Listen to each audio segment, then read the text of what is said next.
Good evening, everybody. First of all, I want to thank the organizers for the invitation to this lecture series. It's of course a pity that we cannot meet on site in Bonn, but I'm glad to have the option to join you via this video setting.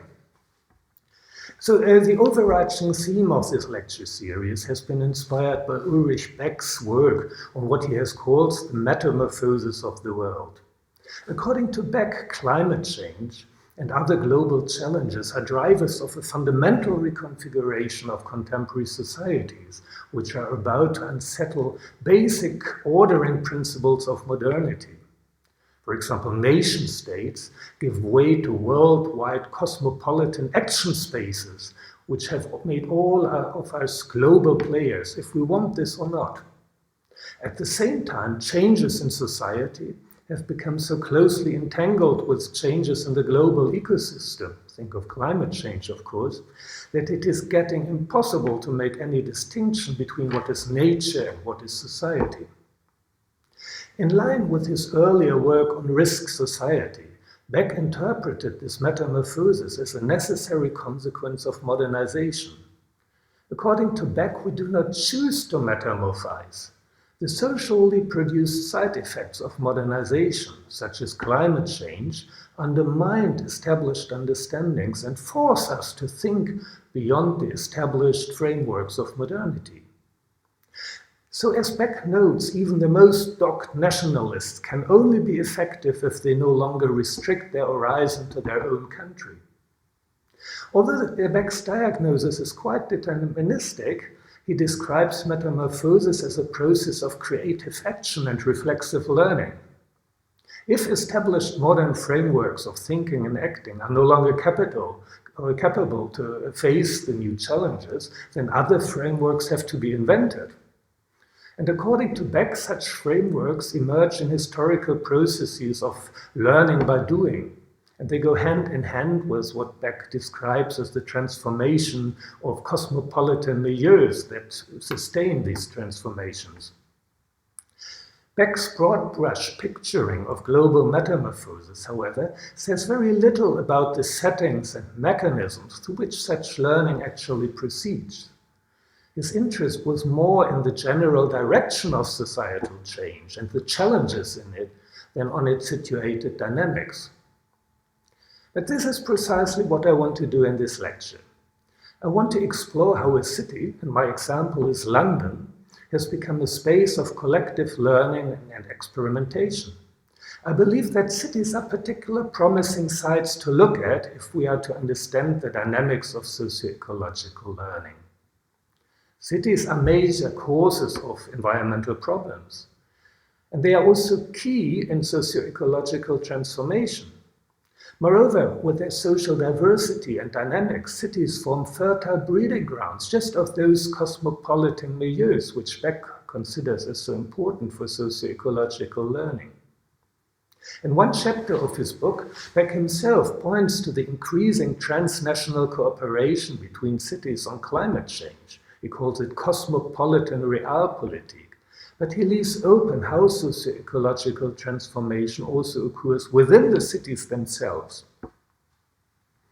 Within London, I want to study the political learning processes that have been involved in the rise of community-based food growing or urban agriculture.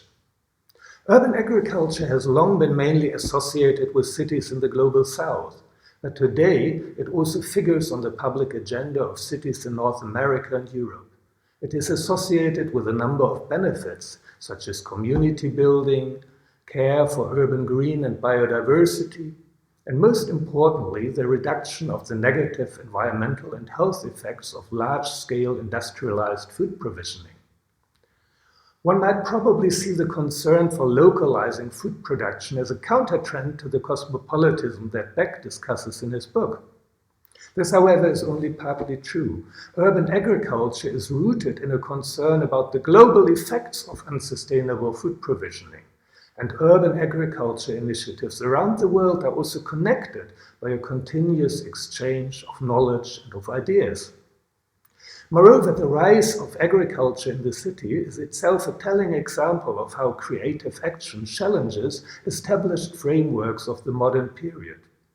Indeed, the absence of agriculture in current cities has been the result of the industrialization and modernist planning of cities, which relocated farmings in the countryside.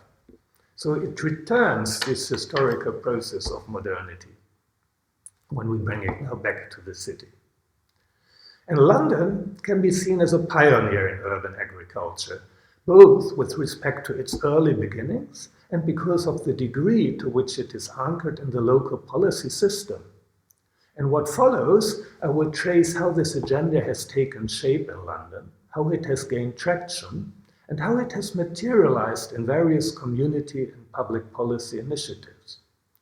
Unlike other studies of urban agriculture, which have been primarily interested in critically evaluating its potential ecological and socio-political benefits, I'm interested in the processes of learning and knowledge-making through which urban agriculture took shape as a doable and meaningful social activity.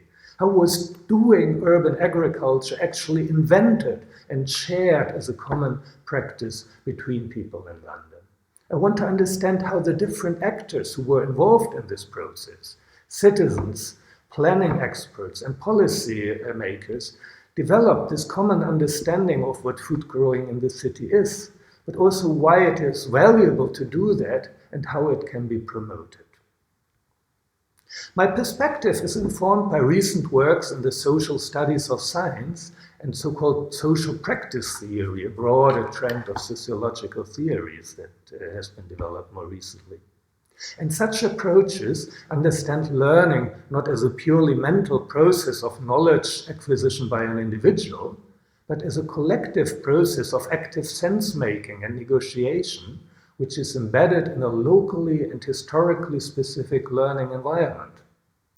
More concretely, my case study builds on a broadening interest in urban studies, in what's called learning assemblages, urban experimentation, or also urban living laboratories. As for example, Bas van Heur and Andy Carvonen have argued, we are currently witnessing a shift from more formalized urban planning expertise to new formats of experimental knowledge-making in which there is an intention to learn from organized interventions, often with the active participation of lay publics. I will describe the development of urban agriculture in London as grounded in three overlapping configurations of political learning. Each of these configurations can be understood as a very specific nexus of social practices, of ways of doing practical things together, ways of reasoning and talking, ways of formulating and contesting political claims. Engagement in these practices can be described as political learning if it not simply reproduces established routines and understanding, but if it opens up new fields of politically relevant knowledge and imagination. This can happen in formally organized experiments, such as described by Heur and Carvonen, but also more spontaneously, as with the food growing projects that I'm going to describe here. My lecture is based on still ongoing research on urban agriculture in London. I have collected published historical documents, grey literature from policy institutions and NGOs, and I conducted interviews with some key actors. The structure of my lecture follows the historical sequence in which these three different configurations of political learning in agriculture have evolved historically. The first was the engagement in community projects of gardening and farming, which already started in the 1970s. The second configuration was the planning-oriented research pursued by a new set of food planning experts. And the last was a sponsoring campaign through which, before the London Olympics in 2012, the Greater London Authority tried to mobilize Londoners to grow their own food. So the first configuration can be called project activism. The roots of this configuration can be traced back to the early 1970s, when the first city farms and community gardens were founded in London. These were community projects in which local people came together to engage in gardening and food growing, and in the case of city farming, also to keep livestock such as cows, pigs, and chickens. They made use of vacant lots that for some reason had remained untouched by urban development. Kentish Town City Farm was established in 1971 on a former railway stable. 5 years later, a local sculpturist initiated a garden project in a wasteland between Great Union Canal and the adjacent railway line and a motorway. And what later became known as Cable State Community Garden emerged in 1978 on a lot that had been cleared to create space for a housing estate, which however was never built. Another community garden called Culpeper was established in 1982 on a bombed site which somehow had remained unbuilt since the end of the war. Some of these projects started as illegal squats, but in the long run they reached agreements with the responsible authorities. In 2014, 63 such projects in London have been registered by the UK Federation of City Farms and Community Gardens, but the real number was obviously higher since not all projects were formally registered. Rather than implementing a pre-given template, these projects took shape in an open process in which site-specific experimentation and the circulation of skills and knowledge mutually reinforced each other. Learning and sharing knowledge covered almost all dimensions of setting up and running gardening projects. It was about how to find an apt site for the project, how to mobilize and organize a group that would work together on its realization, or about how to convince administration officials to support the project. Also, what a city farm or a community garden actually should be, how the sites should be designed and maintained for this purpose, was a matter of site-specific innovation and experimentation. Once gardens and city farms were established, they became important knowledge resources for other projects. Knowing about such gardens was not only a motivation for other people, so that they could follow their example, and also emulate techniques and practices that earlier projects had developed. For example, with Kentish Town City Farms, the founders regarded their project really as a model farm that should instigate followers and help them manage their own projects.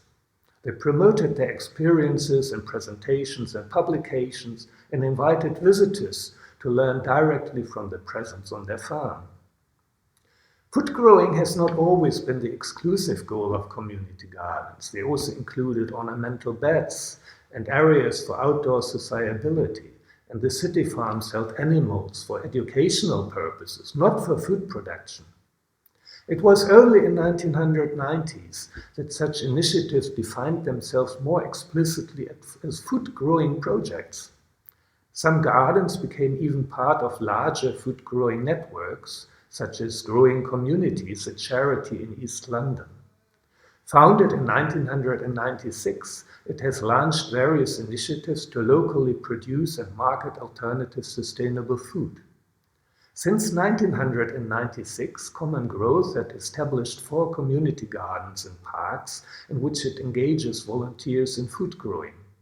Unlike in most earlier community gardens, where the participants consumed their own harvest, the produce is marketed via vegetable boxes and a salad selling scheme. Another initiative, the Veg Street project in Islington, integrated the private front gardens of the residents in a collective food growing project, as you can see here on the slide. The initiator of the project did not only provide food growing advice to her neighbors, but she also experimented with different planting techniques and really wrote a book that was meant to guide further activities of community food growing. A more recent innovation was the emergence of mobile gardening projects, which grew vegetables in planting boxes, which can be easily moved to other spaces. This is a creative attempt to accommodate the growing interest in community food growing with the realities of the global city, in which soaring real estate prices and investment activities caused much pressure on London's open spaces. This has made it increasingly more difficult to find spaces for food growing, but mobile gardens managed to seize space for interim use for which construction projects were already planned. Since the 1990s, project activism became complemented by a second configuration of political learning, planning-oriented research. This research domain took shape in an international network of experts of diverse backgrounds, such as geography, health sciences, urban planning, or architecture. So in 1992, urban ecologist Herbert Girardet had already estimated that cities covered only 2% of the Earth's surface, but consumed 75% of its resources. From a public health perspective, urban patterns of food consumption, which tended to include a lot of fat, sugar, and dairy products, were blamed for causing diseases, including a rising obesity crisis. These discourses did not only lead to a reconceptualization of cities as so-called urban food systems, but also to attempts to change this food system towards a more sustainable alternative. In line with a general call for regional, seasonal, organic, and health-oriented food supply, this led to the advocacy of food growing within and in the close vicinity of cities.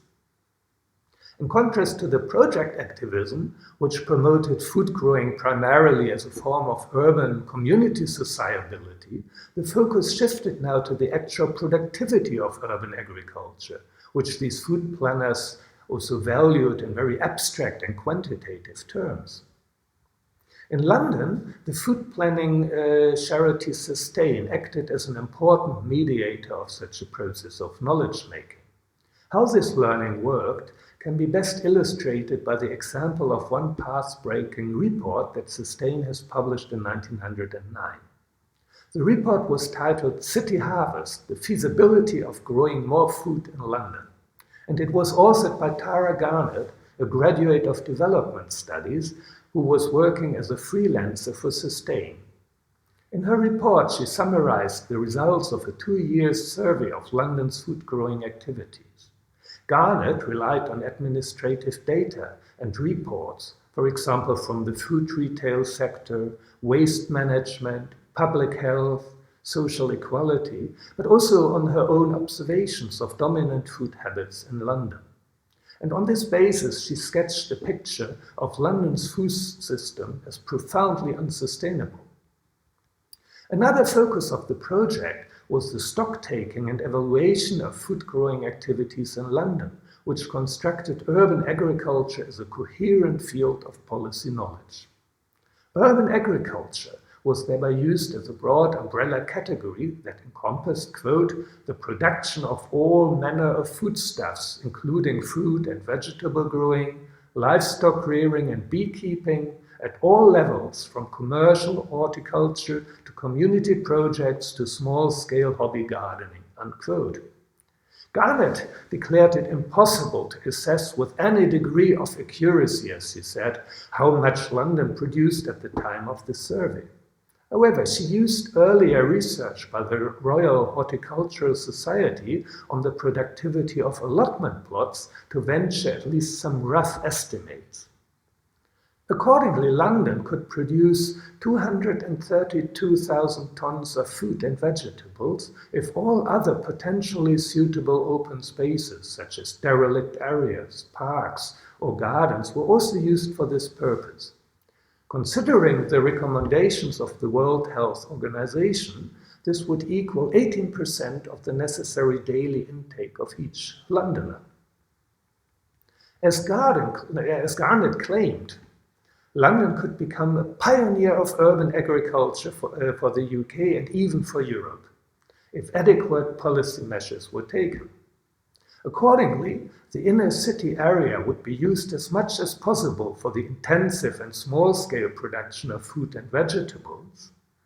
The green belt and its further surroundings of the city would host sustainable agriculture enterprises producing grains and potatoes, and then an outer circle would be formed by the importation of fair trade overseas products such as rice, coffee, and bananas, which still give a place in the urban food system. City Harvest provides a good example of the creative tinkering with a variety of sources through which planning knowledge of urban agriculture took shape. Her research involved managers and representatives of voluntary and public organization in one borough. These partners did not only provide data for the study, but also learned about the project and presumably also developed a commitment for its political mission. To feed its ideas into broader public debate, the working group also organized the City Harvest Festival in the borough of Tower Hamlet. When in 2006 the Greater London Authority presented a food strategy, it also embraced food growing. In the following years, many of the London boroughs developed their own food strategies. Although none of these programs lived up to these ambitions that Garnett had articulated in her report, this was clearly an effect of such knowledge-making by food planners. So let me now come to the third configuration of political learning, which is a semi-governmental sponsoring campaign. The so-called Capital Growth campaign drew its inspiration from Toronto, where the city had pledged to create 2010 growing spaces to compensate for the environmental impact of the Olympic Winter Games in 2010. When Sustain critically reviewed the London plans for the Olympics in 2012, it suggested a similar campaign for London. The idea was embraced by London's new food advisor Rosie Boycott, and during the London Food Conference in 2008, Mayor Boris Johnson announced his support. Boris Johnson, he was a mayor back then in London. And already his predecessor, the Labour mayor, Ken Livingstone, had already committed himself to making the London Olympics a landmark example of sustainable event planning, a goal that was also embraced by his conservative follower. With the emphasis on communities and citizens, the Capital Growth campaign also chimed well with Johnson's neoliberal agenda of individual responsibility-taking and community mobilization. The actual planning and management of the campaign was in the hands of London Food Links, which was a partnership network run by Sustain. Through publicity work and in some phases also the provision of small starting grants, Capital Growth succeeded to instigate 2012 new community-based growing projects in London. Its managers facilitated community growers with skills and materials and lobbied for the support of food growing by public authorities and housing corporations.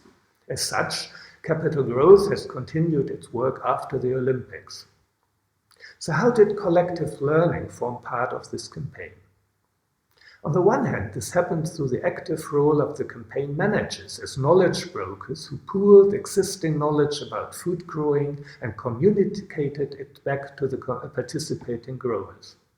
On the other hand, campaign managers also monitored the food growing spaces and their activities, and on this basis generated new knowledge about growing. In the beginning of the project, campaigners maintained direct contact with the growing projects through site visits. They provided the projects with personal advice and familiarized themselves with their work and the problems that they faced. When the number of projects grew, direct site visits became too time-consuming for the managers, and they delegated this task to volunteer site inspectors who were supposed to ask a certain set of predefined questions. Although the use of online questionnaires was introduced later, the use of online questionnaires, and through this Capital Growth then inquired regularly about its projects, concerning, for example, their membership, the size, but also the kind of activities that they engaged in. For example, the survey established that food growing spaces amounted to approximately 500,000 square meters, which the authors compared to the size of 69 Wembley football pitches. So it's really a lot Capital Growth used this to underline the success of its campaign, but also to identify problems and to draw lessons that would make future food-growing campaigning more effective.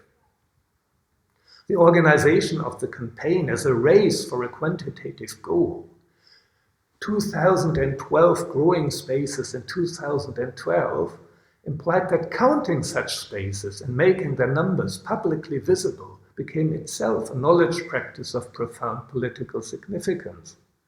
Depending on when they joined, these projects were represented through their running number, which was sometimes also shown as a signpost at the entrance of the gardens. Capital Growth indicated the actual count of growing spaces on its website. Far from being only descriptive of the increasing growing activities, this consecutive numbering constructed a sense of collective commitment and excitement. We are getting more and more, and thereby it connected the individuals to a larger public mission. Within the Capital Growth campaign, urban agriculture has left the niches of community activism and expertise and has entered the agenda of official urban policy. This new configuration, however, implied a fundamental change of the terms under which learning and experimentation on urban agriculture occurred. Rather than being self-directed project experimenters, as in project activism, the growers were now mobilized for a knowledge process that was beyond their own control. It required that they accepted certain rules of the game, which were defined by the managers of the campaign. For example, how they defined a food growing project, or how they managed the flow of information from the projects. While Capital Growth was the result of earlier project activism and food planning expertise, without this former development, it would have never taken place. However, one should not overestimate the transformative capacities of such political learning. First, the success of the campaign hinged on the mobilization for a focusing event, the 2012 growing spaces for the 2012 Olympics. And although Capital Growth has launched a follow-up campaign, it has never received the same momentum. Third, it represented a relatively limited form of promoting food growing. There existed more far-reaching proposals to transform London into a seamless space of food growing, a continuous productive landscape, as the architects Bohm and Vallion have called it. This, however, would have required a forceful restriction of the capital-driven logic of urban development, for example, through statutory planning schemes. Campaigning, by contrast, restricted political learning and imagination to the mobilization of citizens and communities. It could thus only lead to experiment in those few interstices of the urban landscape which somehow had remained untouched by the real estate market. It is an open question if these small-scale activities can also become springboards for a more far-reaching politics of transformation. Let me end this chapter with a brief conclusion. First of all, it shows us that transformation is not a self-evident consequence of the objective pressure of global environmental challenges, as Beck sometimes seems to suggest. I have shown that the development of urban agriculture was driven by three interrelated processes of constructive learning, through which Londoners came to see their city and its problem in a new light, and through which they developed new capacities of collective action. It was the experimentation of cities and community gardens and city farms which shaped the very practices and understandings that became the template for community-based urban agriculture. Subsequently, the collaborative research of food planning experts framed these activities within the broader picture of an urban food system and a systematic scenario of urban transformation. And finally, the sponsoring through Capital Growth configured the planter as an object of semi-governmental learning and experimentation. Although learning processes in these configurations followed quite different logics and priorities, they also overlapped and mutually enforced each other. Together, they led to new understandings of what constitutes a city, how its components functions, and thereby they opened up new political spaces for claims making and imagination. That cities are food systems, that growing food can reduce their ecological footprint, and that public authorities should play an active role in the promotion of such activities have become widely shared assumptions of political discourse. It is another question, however, to which extent such learning and the knowledge acquired in these processes will materialize in tangible shifts of the institutional and material transformation. Even if London has become a vivid center of urban agriculture initiatives, this has merely resulted in significant changes within the city, but it has barely brought about a change of the city at large. London in general, the fundamental logic of food provisioning there and capital-driven land use, they have evidently remained in place. It is even unlikely that broader changes could be brought about only through the further mobilization of activities within urban agriculture. If such broader changes of transformation will occur, they will most likely emerge from the synergetic convergence of these urban food growing activities with other agendas of socio-ecological change and from forging public coalitions around them. Thank you very much for your attention.